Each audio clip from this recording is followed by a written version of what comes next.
샬롬. 오늘 6월 마지막 주일입니다. 우리 다음 주는 7월 첫째 주고요. 이렇게 또 하나님께서 우리에게 은혜를 베풀어 주셔서 6월 한 달 하나님의 사랑 가운데 여러 가지 일들이 있었지만 아름답게 잘 또 마무리하고 우리 다음으로 넘어갈 수 있도록 이끌어 주신 것에 대해서 감사드립니다. 날씨가 아주 후덥지근합니다. 여러분들 우리 건강 잘 챙겨주시고요. 특별히 여름에 우리 무더위 늘 우리 조심조심 그렇게 또 우리 지나갔으면 좋겠습니다. 우리 지난 시간이어서 계속해서 저희는 요한복음을 함께 살펴보고 있습니다.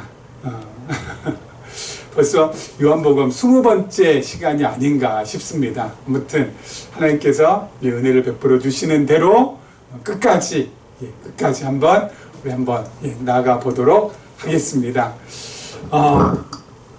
요한복음은요, 사복음서에 속해 있는데, 여러분, 마태, 마가, 누가, 요한복음, 사복음서라고 했죠. 자, 마태복음은 그리스도의 직임을 중심으로, 마태, 마가복음은 그 신분을 중심으로, 그리고 누가복음은 사역을 중심으로 해서 예수님이 바로 그리스도 하나님의 아들 메시아라는 것을 우리에게 확인시켜주고 있습니다. 이 사복음서 가운데서 제일 마지막에 기록한 책이 바로 요한복음입니다. 요한복음, 사도 요한이 반모섬에 유배가 되고 아마 그랬을 때 주님 오신 후 성경학자들은 주후 한 90년, 70년에서 90년경 사이에 기록이 됐을 거라고 그렇게 추측을 하고 있는데요. 아무튼 마태, 마가, 누가복음보다는 제일 마지막에 기록이 되었습니다. 그래서 사도 요한 같은 경우에는 또 예수님의 제자들 중에 가장 마지막까지 생존한 인물이기도 하죠. 그렇기 때문에 아무래도 추측한데 마태복음이나 마가복음이나 누가복음을 요한은 읽지 않았을까? 그렇죠? 다 읽어보지 않았을까? 마태, 마가, 누가복음, 사도 요한이 전부 다 읽어보지 않았을까? 그렇게 추측을 하고 있고요. 그럼에도 불구하고 성령께서 사도 요한을 통하여서 왜 요한복음을 기록하게 하셨을까? 이미 다 복음서가 이렇게 있어서 예수님의 출생부터 시작해서 십자가에 달려 고난받으시고 십자가에 달려 돌아가시고 그리고 사흘 만에 부활하시고 했던 그 모든 내용들이 마태, 마가, 누가복음에 전부 다 기록이 됐는데 왜 요한복음을 기록하게 하셨을까? 그 이유는 물론 마태, 마가, 누가복음에도 예수님이 그리스도이시고 바로 그 본성이 하나님이라는 것이 드러나 있습니다. 하지만 요한복음을 통하여서 예수님이 바로 하나님이시라는 것을 너무 분명하고도 확실하고도 정확하게 기록해내기 위해서 아무래도 요한복음을 기록하게 하신 것이 아닐까라고 저는 생각을 하고 있습니다. 마태, 마가, 누가복음도 충분히 하나님이라는 것을 우리가 확인받을 수 있지만은 요한복음은 그야말로 1장부터 시작해서 21장까지 빼곡하게 물샐 틈 없이 예수가 바로 하나님이심을 증거하고 있다는 것이죠. 이렇게 예수가 하나님이심을 증거하고 있음에도 불구하고 초대교회 당시에도 그렇고 지금도 그렇고요. 바로 예수님이 하나님이라는 것을 인정하지 않고 부인하는 사람들이 너무너무 많다라는 것이죠. 왜 그럴까요? 예수님이 하나님이시라는 것을 왜 이렇게 부정하고 부인하고 인정하지 않을까요? 초대교회도 그렇고요. 지금도 마찬가지입니다. 지금도. 그렇죠? 예수님의 하나님이심을 부인하고 부정하고 인정하지 않고 믿으려고 하지 않는 사람. 이유가 뭘까? 그 가장 큰 이유는 다른 것이 아닙니다. 인간의 죄악의 가장 깊은 곳에 뿌리 박혀 있는 것. 죄성의 가장 깊은 곳에 뿌리 박혀 있는 것. 모든 죄는 여기서부터 비롯된다라고 할 정도로. 그게 바로 뭘까요? 하나님과 같이 되고자 하는 이거죠. 하나님과 같이 되고자 하는 거. 이거죠. 아담과 하와에게 이 사탄이, 뱀이 가장 설득하면서 효과적으로 너무너무 잘 먹혔던 것이 바로 너의 눈이 밝아진다. 그러면 하나님처럼 된다. 이거였거든요. 그렇죠? 이게 뭐 계속 인류의 역사 가운데, 죄의 역사 가운데 이겁니다. 하나님과 같이 되고자. 아니, 나는 그런 적 없는데. 아니요. 그러면 모든 인간은 남녀노소 빈부귀천 가릴 것 없이 두 가지 공통점이 있습니다. 뭐 더 많이 있겠지만 그 중에 하나님과 같이 되고자 하는 것이 밖으로 드러나서 표현되는 것. 두 가지가 있습니다. 여러 가지가 있지만 대표적인 거 두 가지. 뭐냐면 첫째는 교만입니다. 여러분, 이 땅에 태어난 사람치고는 교만하지 않은 사람이 없습니다. 정말 한큼이라도 내가 뭔가를 이루면은 어때요? 우쭐거립니다. 그렇죠? 진짜 손톱만큼의 어떤 성과가 있어도 우쭐거립니다. 이렇게 했다, 저렇게 했다. 내가 뭐 대단하다. 세상에 나 같은 인물 없다. 야, 교만한 거. 이거 못 고칩니다. 왜 교만할까요? 하나님과 같이 되고자 하는 것이 드러난 겁니다. 내가 이만큼 했어. 내가 하나님처럼 나도 어때요? 할 수 있어. 이거거든요. 이거 버리지 못합니다. 그리고 두 번째, 우리가 다 갖고 있는 거. 이기심. 그렇죠?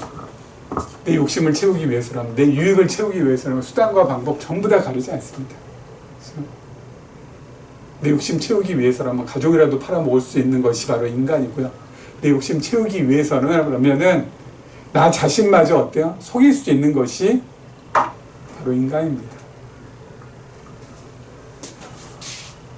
교만과 이기심, 하나님과 같이 되고자 하는 것으로부터 표출되는 거거든요. 그러니까 모든 인간은 다 하나님처럼 되고 싶어 합니다. 자기 뜻대로, 자기 계획대로 해서 뭔가 이루어지면 그냥 내가 바로 하나님이지. 나의 욕심을 위해서, 나의 유익을 위해서 수단과 방법을 가리지 그걸 채울 때마다 어때요? 난 하나님이지. 그렇기 때문에 자신이 하나님이 되어야 되는데 예수가 하나님이라 인정할 수 없는 거죠. 내가 하나님이어야지 어떻게 예수라는 그 인물이 하나님일 수 있어. 이거거든요. 절대 인정하지 않습니다. 성령의 임재하심과 성령을 체험하지 않은 이 세상의 모든 인간들은 절대로 예수가 하나님이라는 것을 인정하지 않습니다. 아까 말씀드린 대로 과거에도 뭐 에비온파나 또는 아리우스파나 이게 예수님의 하나님이심을 부인했던 부류거든요. 지금은 독일을 중심으로 한 현대신학자들은 훨씬 더 교묘하게, 훨씬 더 아주 뭐라고 그럴까요? 아주 현대인들은 아주 현혹할 만큼 너무 감미롭게 예수가 하나님이지 않다라는 것을 말하고 있습니다. 그들은 역사적인 예수를 연구한다고 합니다. 역사적 예수. 예수의 역사성. 역사적인 예수를 연구한다는 것은 예수님이 뭐 기적을 일으키시거나 또 예수님께서 무슨 표적을 일으키시거나 뭐 예수님이 뭐 동정녀 마리아에게서 태어나셨다거나 이런 과학적이지 않거나 합리적이지 않다라는 자기들 스스로의 생각으로는 바로 그러한 것들 전부 다 제외시키고 예수님께서 말씀하신 것만 인정하는 거거든요. 그것만 연구하는 거거든요. 그래서 이들은 예수 그리스도를 믿자가 아닙니다. 예수 그리스도를 뭐라고 하냐면은 본받자고 합니다. 뭐 그거나 그게 아닙니까? 뭐 믿는 거나 본받는 거나 아니죠. 예수를 그리스도로 믿는다는 것은 예수를 하나님으로 인정한 사람만이 할 수 있는 거거든요. 근데 예수를 본받자는 것은 하나님으로 인정하지 않고 뭐예요? 세계의 여러 위인들 가운데 한 명처럼 예수님께서도 소외된 사람, 아픈 사람, 이런 사람들 잘 보다듬고 품으시고 사랑하셨듯이 그거 우리도 하자는 겁니다. 본받자는 겁니다. 그러니까 현대신학자들이 성경 해석을 쭉쭉 따라가다 보면은 어떻게 돼요? 예수님 본받는 것까지 뭐 간다 이렇게 해서 뭐 나는 예수님하고 가까이 가는 것 같지만은 점점 어때요? 결과적으로는 예수님을 믿음으로부터 멀어지게 만드는 겁니다. 그렇죠? 믿음으로부터 멀어지게 만드는 거예요. 예수를 믿자. 예수님을 갖다 믿어야 예수님을 믿음으로 우리가 구원을 얻는다 그런 말 안 한다니까요. 예수님을 잘 본받아야 된다 우리도. 그렇죠? 자기 희생 그리고 이 자기를 내어주기까지 죽기까지 사랑하신 그 사랑을 우리가 본받아야 된다. 여러분 이걸 누가 거부해요? 전부 다 받아들이죠. 그렇죠? 그런데 핵심은 어때요? 비껴나도 한참 비껴난 거지. 그래서 여러분 우리가 요한복음을 하나씩 한 구절 우리 읽을 때마다 늘 기억하고 잊지 말고 염두에 두면서 봐야 될 것이 바로 뭐냐면은 예수님의 하나님이심을 우리가 확인을 계속 받아야 됩니다. 요한복음도 그래서 계속 예수님이 하나님이라는 것을 우리에게 확인시켜주고 있거든요. 요한복음 1장에는 예수님을 뭘로 표현했습니까? 로고스로 표현했잖아요. 여러분 로고스라는 건 뭐예요? 만물과 만사를 움직이고 이끌어 가시는 주관자라는 거 아닙니까? 바로 예수님이 그러한 분이라는 거. 요한복음 2장의 가나안 혼인잔치에서는 바로 장차 이 땅에 구원자로 오셔서 피 흘려 십자가에 피 흘려 죽으시고 구원을 최종적으로 이루실 하나님이신 예수 그리스도를 우리에게 보여주는 거라고 하지 않았습니까? 성전 청결하신 건 장면 뭡니까? 하나님과 동등된 분이라는 겁니다. 하나님과 동등된 분이시기 때문에 바로 성전을 그렇게 청결케 할 수 있었던 것이고 3장에서 니고데모와 대화할 때도 마찬가지예요. 하나님이 아니고서는 하늘의 메시지를 그렇게 말씀하실 수 없는 거죠. 하늘의 메시지를 증거하실 수 있는 분이 바로 예수님. 그분이 바로 누구라? 하나님이라. 예수가 하나님이기 때문에 우리의 믿음의 대상이고 경배의 대상이고 예배의 대상이 된다라는 것이죠.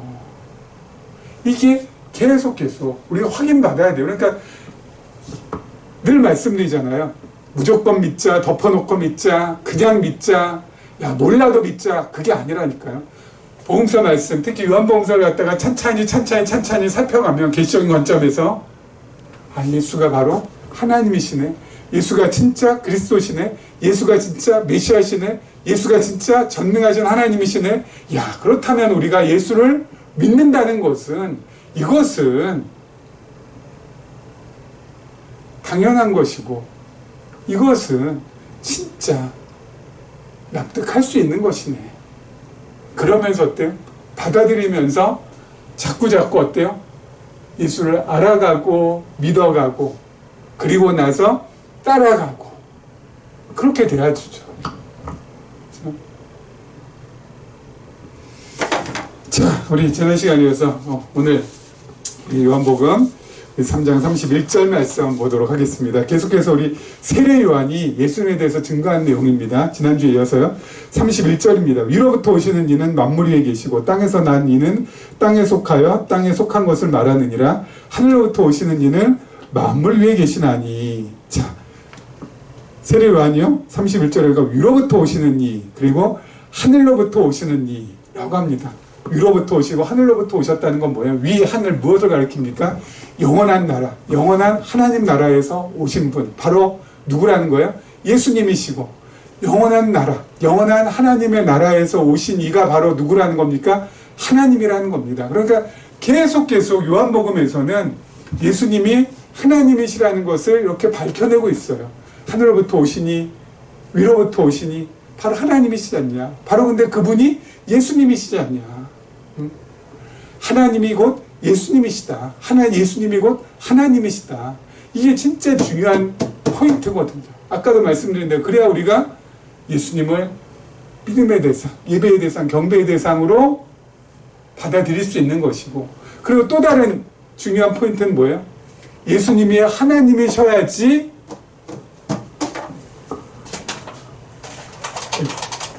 예수님이 하나님이셔야지 되는 중요한 또 다른 이유는 바로 뭐냐면요.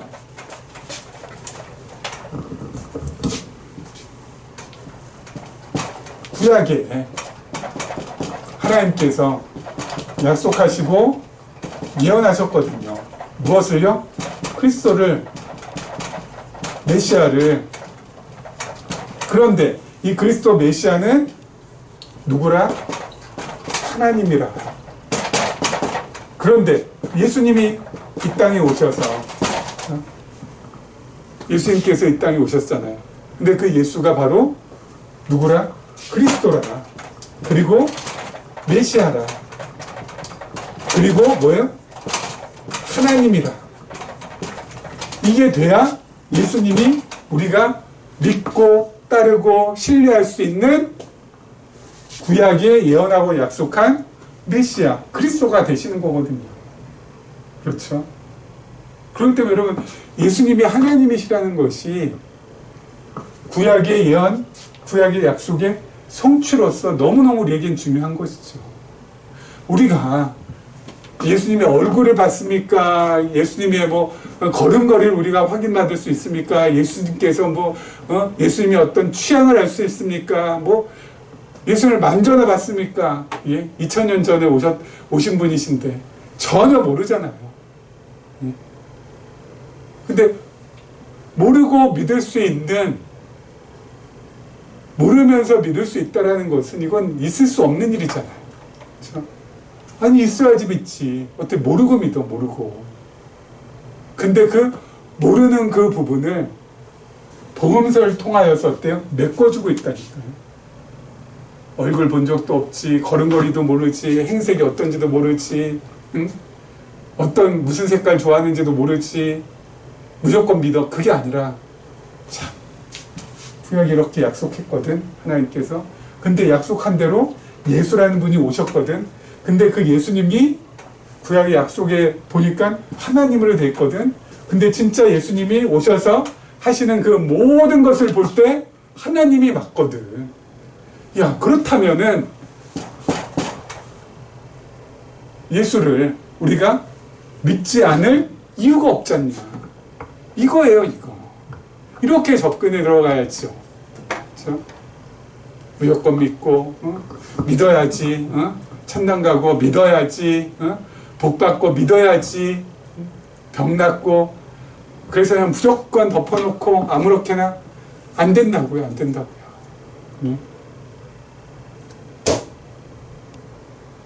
성경은 그렇게 무지막지하게 우리의 이성을 다 그냥 어때요? 깡그리 무시하고, 중생하고 거듭난 이성을 완전히 깡그리 무시하고, 그냥 주입식으로 우리가 무슨 그냥 이렇게 그냥 무조건 받아들여야지, 그것이 아주 훌륭한 크리스찬이라고 말하고 있지 않습니다. 배우고 확신한 일에 거하라고. 배우고 그리고 배우면은 뭐가 필요해요? 거듭난 이성, 중생한 이성. 배워야지. 배워서 예수를 그리스도로 알아가고 깨달아가고, 그리고 나서 어때요? 확신한 일에 거할 수 있는 거 아닙니까?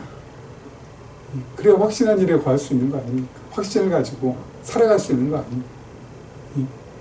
희미하게 알쏭달쏭하게 아는 것도 아니고 모르는 것도 아니고 이런 상태에서는 확신하게 살아갈 수 없죠. 자, 계속해서 보겠습니다. 계속해서. 그리고 또 하나, 세례 요한이 예수님에 관해 증거하는 것이 무엇입니까? 바로 예수님은 만물 위에 계시다는 겁니다. 만물 위에 계시다. 만물 위에 계시다. 예수님은 만물 위에 계시다.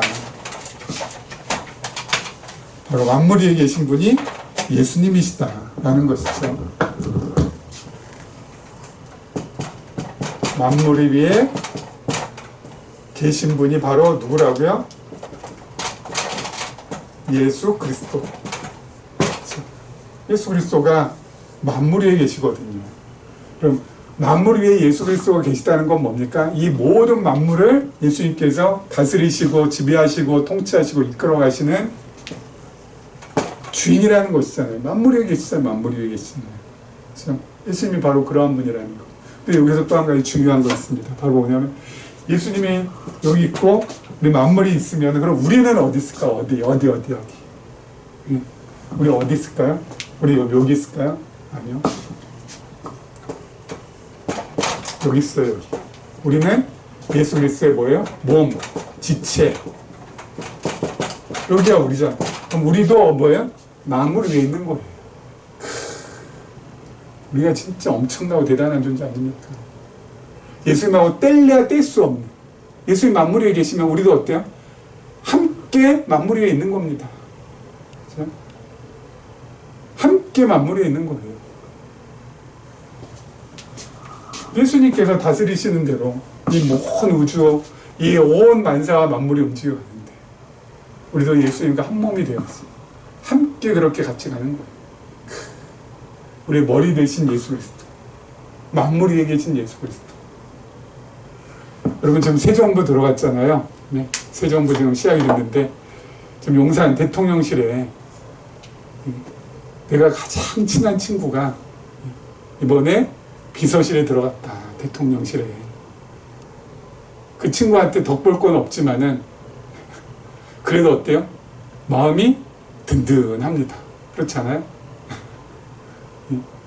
뭐 덕볼 건 하나도 없죠. 뭐 청탁할 것도 없고 하지만은 그래도 그냥 나하고 아주 친한 친구가 야, 새 정부 대통령실에 들어갔대. 응? 비서관 일에. 그러면 어때요? 그냥 뭔지 모르지만 그냥 든든합니다. 그렇지 않아요? 야, 내 친구가 이번에 장군으로 승진했댄다. 야, 진짜. 그래서 별 달았대, 별. 그래도 어때요? 아니, 별단 친구하고 나하고 물론 친하지만 그 친구 덕볼 건 아무것도 없어요. 그렇지만 어때요? 그냥 든든합니다. 친한 친구가 장군 됐다니까 그냥 든든합니다. 대기업의 임원이 됐대. 이번에 드디어 상무됐댄다. 그래도 어때요? 든든합니다. 덕볼 건 없어도. 왜 그럴까요?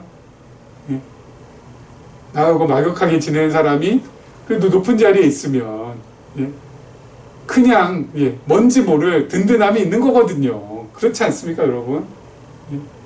근데 우리가 뗄래야 뗄 수 없는 예수님이 만물 위에 계시는데 우리가 든든하지 않을 이유가 뭐가 있습니까?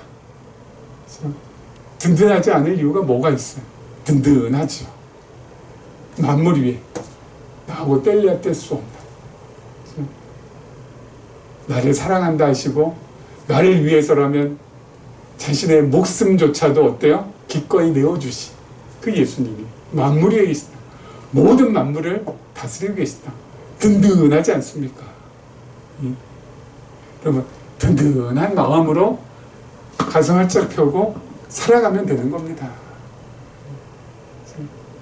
살아가면 되는 거예요. 그렇지 않아요? 만물 위에 계신 주 우리 주님이시라는 거 잊지 않으셨으면 좋겠어요. 늘 든든한 마음.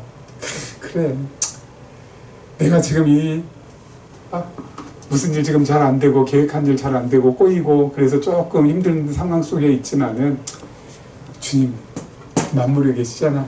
든든하지. 결국 나의 기댈 곳은 주님밖에 없지. 주님 제가 지금 이런 어려움 당하고 있잖아요. 긍휼히 여겨주십시오 하고 마음 추스리시면서 다시 나가시면 되는 겁니다. 그렇죠? 자, 우리 그 다음 보도록 하지요. 그 다음 절입니다. 32절입니다. 그가 친히 보고 들은 것을 증언하되 그의 증언을 받는 자가 없도다. 그의 증언을 받는 자는 하나님이 참되시다는 것을 인쳤느니라. 하나님 보내시는 이는 하나님의 말씀을 하나니 이는 하나님이 성령을 한량없이 주심이라. 아버지께서 아들을 사랑하사 만물을 다 그의 손에 주셨으니 아들을 믿는 자에게는 영생이 있고 아들에게 순종하지 아니한 자는 영생을 보지 못하고 도리어 하나님의 진노가 그 위에 머물러 있느니라. 자, 예수님께서는 친히 보고 들은 것을 증언하신다고 합니다. 그렇죠? 왜 그렇죠? 예수님께서 하나님과 함께 하셨기 때문에 가능한 거죠. 하늘 위에서 오신 분, 위로부터 오신 분이니까 친히 보고 들은 것. 그게 바로 증언 때에선 증인자의 가장 중요한 요건 아닙니까? 예수님께서 친히 직접 보고 들은 것을 증언하신다는 것입니다. 많은 사람들에게. 그렇죠? 하늘의 것들, 하늘의 메시지를 증거하고 계세요. 그렇죠? 여러분, 그러면 친히 보고 들은 것, 그거 무엇일까요? 다른 거 아니죠. 하나님 아버지의 뜻과 계획. 하나님 아버지의 뜻과 계획. 이거 예수님께서 친히 보고 들은 거 아니겠습니까? 하나님 아버지의 뜻과 계획을 하나님의 뜻과 계획을 예수님께서 친히 뭐예요? 증언하시는 부분이에요. 그렇죠? 그러면 구체적으로 하나님의 뜻과 계획은 뭘까요? 이 세상에 관한 것이 있을 것입니다. 이 세상에 관한 하나님의 뜻과 계획. 이건 예수님께서 이미 밝히셨기 때문에 너무 어렵지 않죠. 이 세상 앞으로 어떻게 될까? 앞으로 어떻게 진행될까요? 예수님 오시고 지금 무슨 시대예요? 신약 시대고 특별히 이방인 구원 시대잖아요. 그렇죠? 이방인 지금 구원받고 있고 이방인 구원 시대가 이제 끝나면은 유대인 구원 시대가 올라서 유대인들이 구원이 끝나면은 이때 예수님께서 재림하신다고 했잖아요. 그렇죠? 예수님 재림할 때 뭐야? 첫 번째 부활이 일어나죠. 바로 순교자들이 부활한다고 했죠. 순교자 부활해서 천년 왕국. 이 천년은 진짜 천년인지 상징적인 숫자인지는 모르겠습니다. 하여튼 이 천년 왕국에서 우리 주님하고 어때요? 함께 다스린다는 거. 그리고 나서 뭐가 있습니까? 그리고 나서 힘보자 심판이 있죠. 힘보자 심판. 요때 바로 뭐예요? 일반 성도들이 두 번째로 부활하죠. 그래서 힘보자 심판에서 심판받는 겁니다. 영생을 누릴 자와 영벌을 받을 자. 그렇죠? 영생을 누릴 자는 새하늘과 새 땅으로 영원한 하나님의 나라. 그렇죠? 영원한 지옥. 앞으로 세상은 이렇게 될 거예요. 지금 우리는 아마 여기 살고 있을 겁니다. 여긴지 모르겠습니다. 유대인 구원 시대가 오기 전에 아마 우리의 삶은 맞춰질 겁니다.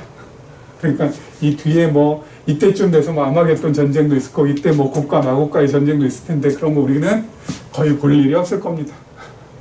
우리 요한계시록 성경공간에서 우리가 전부 확인 받았잖아요. 이 세상 하나님의 뜻과 계획. 이 세상은 이렇게 앞으로 진행될 거예요. 그렇죠? 왜요? 예수님께서 친히 보고 들은 것 증언하셨으니까. 그렇죠? 자, 그리고 두 번째, 우리 인생에 관한 것. 그렇죠?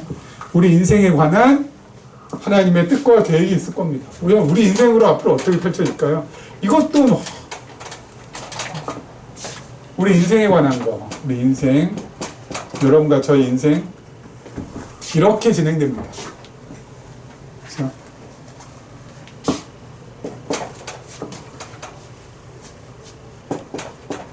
Y축은 믿음이고요. 그리고 X축은 시간입니다. 이때 여기 이 원점이라고 하나요? 이 원점은 우리가 구원받은 시기, 거듭난 시기고요. 우리 앞으로 어떻게 되냐? 이렇게 됩니다. 이때가 믿음이 커집니다. 믿음 커질 때는 주로 언제예요? 고난받을 때. 믿음이 좀 줄어듭니다. 언제요? 형통할 때. 고난받을 때, 형통할 때, 고난받을 때, 형통할 때, 고난받을 때, 형통할 때, 고난받을 때, 형통할 때 하고 하나님 나라 들어가는 거예요. 그렇죠? 고난 받을 때는 힘들지만 우리의 믿음은 좀 자랄 것이고, 형통할 때는 편하지만 우리의 믿음이 조금 어때요? 예, 좀 자라지 않고 뒤처질 것이고, 그러다가 다시 고난 오면은 믿음 자랄 것이고, 형통함 오면은 좀 믿음이 조금 주저앉을 것이고, 그러면서 평생 가는 겁니다. 하지만 어때요? 우상향으로 갑니다. 우리의 믿음은. 이게 우리의 인생이에요. 우리의 인생. 간단하잖아요. 뭐 복잡하지 않습니다. 그렇죠? 이게 바로 뭐라고요? 하나님의 뜻과 계획. 예수님께 친히 증언하셨다. 여러분, 이렇게 하나님께서 우리를 향한 계획대로 우리는 지금 뭐하고 있는 겁니까? 아름답게 살고 있는 거예요. 그냥 받아들이시고 그냥 가시면 됩니다. 아, 힘들다, 어렵다. 그것만 있는 게 아니라 영적으로는 어때요? 그래도 하나님과 가까이 해야지. 힘든 날이 올 때는 더 예수 그리스도를 더 많이 생각하게 되니까 우리의 믿음이 조금씩 더 자랄 수 있는 것이고, 또 육신적으로는 편하고 형통하지만 그 반면에 어때요? 바로 그것 때문에 주님께 가까이 가는 것이 조금씩 어때요? 밀려나면은 뿌듯하죠. 그때쯤 돼서 다시 고난, 공고한 시간 주시면 다시 또 올라갔다가 내려갔다가 올라갔다 내려갔다 올라갔다 내려갔다가 하다가 결국은 하나님 나라로. 이겁니다. 단순하잖아요. 명쾌하잖아요. 지금 어디쯤 가고 계신가요? 네? 딱 짚을 수 있죠? 자, 그리고 나서 우리 34절 한번 보죠. 34절. 그러니까 하나님이 보내신 이는 하나님이 보내신 이는 하나님의 말씀을 이는 하나님의 성령을 한량없이 주심이라. 하나님이 보내신 이라고 합니다. 누가요? 예수님이. 하나님이 보내셨다. 예수님 마음대로 오신 게 아니에요. 하나님께서 정한 때가 되니까 예수님을 보내신 거거든요. 예수님 마음대로 오신 거 아니에요. 또 마음대로 오신 거 아니고 하나님이 딱 정한 때가 돼서 이 땅에 오시게끔 하시고, 그리고 나서 이 땅에 오신 다음에도 자기 마음대로 사신 것이 아니라 하나님의 뜻대로 사셨잖아요. 여러분, 하나님의 뜻대로 예수님께서 사셨거든요. 그렇죠? 근데 이 땅에서 하나님의 뜻대로 사는 예수님의 삶은 잘 먹고 잘 자고 잘 살고 부귀 영화 누리고 출세하고 권력 잡고 떵떵거리는 그런 삶이었습니까? 그게 하나님의 뜻이었을까요? 그게 하나님의 예수님을 향한 계획이었나요? 아니잖아요. 하나님의 뜻이 무엇이었을까요? 하나님의 계획은 무엇이었을까요? 그거 정반대였죠. 못 먹고 못 자고 못 살고 우린 울 곳 하나 없는, 그렇게 이 땅에서의 삶을 살게 하나님께서 계획하셨다고. 그 계획에 합당하게, 그 뜻에 맞게. 그러다가 결국 어때요? 사람들한테 미움받고 괴롭힘당하고 고난당해서 십자가에서 처절하게 운명하시는, 그게 하나님의 뜻대로, 하나님의 계획대로 살아가신 예수님의 삶이잖아요. 그렇죠? 하나님의 뜻대로 전부 산 거잖아요. 우리 믿음의 선지자들도 하나님의 뜻대로 살아갔습니다. 그렇죠? 하나님의 뜻대로 어떻게 살아갔어요? 믿음 지키기 위해서, 믿음 잃지 않기 위해서 그 믿음 부여잡고 아무리 힘들고 어려운 환난의 시대에도 끝까지 믿음 버리지 않고 지켜내면서 오히려 자신이 순교의 제물이 될지언정, 오히려 자신이 핍박당해서 이 땅에서의 삶을 무섭게 마감할지언정, 그게 하나님의 뜻이었거든요. 그렇게 살아가셨거든요. 하나님의 뜻에 합당하게. 여러분, 예수님도 그렇고 믿음의 선진들도 그렇고요. 그게 바로 하나님의 뜻이어서 그렇게 하나님의 뜻에 합당하게 살아가신 거거든요. 근데 지금 우리들도 마찬가지로 하나님의 뜻대로 살아가는데 예수님이나 믿음의 선진들보다는 훨씬 더 어때요? 더 더 잘 살고 있고요. 더 잘 먹고 있고요. 더 잘 입고 있고요. 더 잘 자고 있고요. 더 잘 믿고 있고요. 하나님의 뜻대로 우리도 합당하게 좀 살아가는데, 예수님은, 우리 믿음의 선진들은 하나님의 뜻이, 그러한 뜻이었기 때문에 그렇게 살다가 아름답게 하나님 앞에 드림받은 것이고, 우리는 그것보다는 훨씬 덜 고통스럽고 훨씬 덜 고난스럽고 훨씬 덜 고생스럽게 지금 살다가 하나님도 우리를 또 아름답게 받아주실 거예요. 그런 걸 생각해 보면은 여러분, 범사에 어찌 감사하지 않을 수 없겠습니까? 100% 감사할 수밖에 없죠. 범사에 감사, 일상에 감사, 평생 감사가 나올 수밖에 없죠. 하나님께서 우리를 이런 시대를 만나게 해주시고, 하나님께서 우리에게 지금과 같은 뜻을 품게 해주셔서 그 뜻대로 우리가 지금 살아가고 있는데, 덜 고통스럽게, 덜 고난스럽게, 덜 고생스럽게, 그럼에도 불구하고 믿음을 지켜가면서 살아갈 수 있도록 해주셨다라는 것에 대해서 늘 감사하지 않을 수 없는 것이죠. 오늘 6월 마지막 주일입니다. 이제 내일 모레면 7월이 시작됩니다. 본격적인 무더위가 시작되는데, 여러분, 하나님 앞에 더 크고 더 진하고 더 강한 감사를 올려드리며 우리가 하루하루 이 여름을 아름답게 보냈으면 좋겠습니다. 이런 은혜가 우리 모두에게 함께하기를 주님의 이름으로 축원합니다.